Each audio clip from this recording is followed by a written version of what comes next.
Panibagong araw, panibagong pag-asa. Tara, samahan nyo kami dahil ngayong araw ay mag-grocery kami ng pang-isang buwan. Pang-isang buwan nga ang binibili namin para isang pilihan na lang dahil napakainit nga ng panahon ngayon at ang hirap lumabas.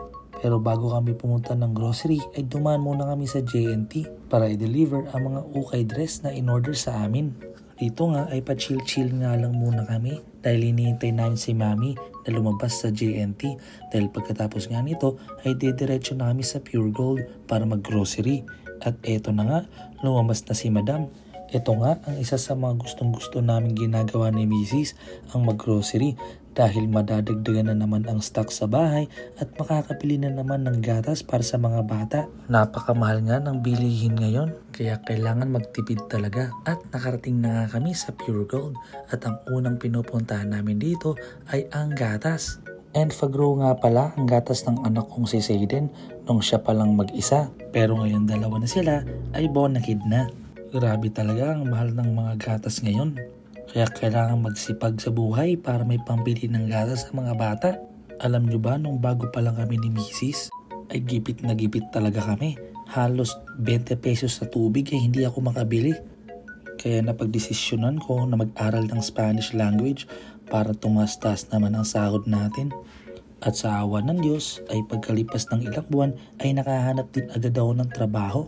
Laking pasasalamat ko nga dahil si Mrs. ay Spanish bilingual na rin ngayon.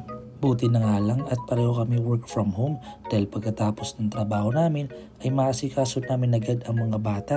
Nauuna nga ako natatapos sa trabaho kaya tuwing umaga ako ang nagluluto ng almusal at panghapunan namin.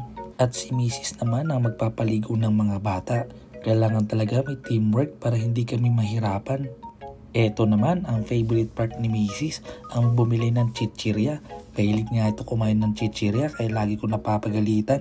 Kaya pagdating sa bahay, 2 araw pa lang ay inuubos ko ng chichirya para hindi siya makakain ng madami. Dahil inaalala ko nga ang kalusugan niya at ayoko siyang magkasakit. Makalipas nga ang ilang minuto ay may naaamoy-amoy na akong kakaiba. At dito ko nga napagtanto na meron palang nagpupo itong batang to. Nangangamoy na pala. Kaya dali-daling kinuha ni Mami niya para malinisan. At bago nga siya umalis ay kumaway-kaway pa nga at nag-flying kiss pa. Tuwang-tuwa nga ako sa batang to dahil napakabilis turuan at napakalambing pa. Kita mo naman, humabol pa ng isang flying kiss. At etong isa naman, nabudol pa nga ako dahil gustong magpabili ng laruan na ito. Pero wala tayong magagawa dahil gusto niya, nabili natin.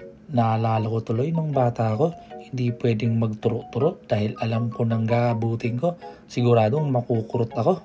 At tatapos na nga ang pamimili namin dito sa Pure Gold kaya rumekta na kami sa gasolinahan dahil ubos na ang gasolina namin at itong gasolina to ay dapat umabot ng 1 buwan.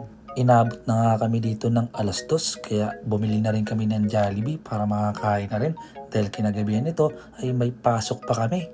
Kung nakaabot ka sa part ng video na to ay nagpapasalamat ako at pinanood mo ang munting vlog namin.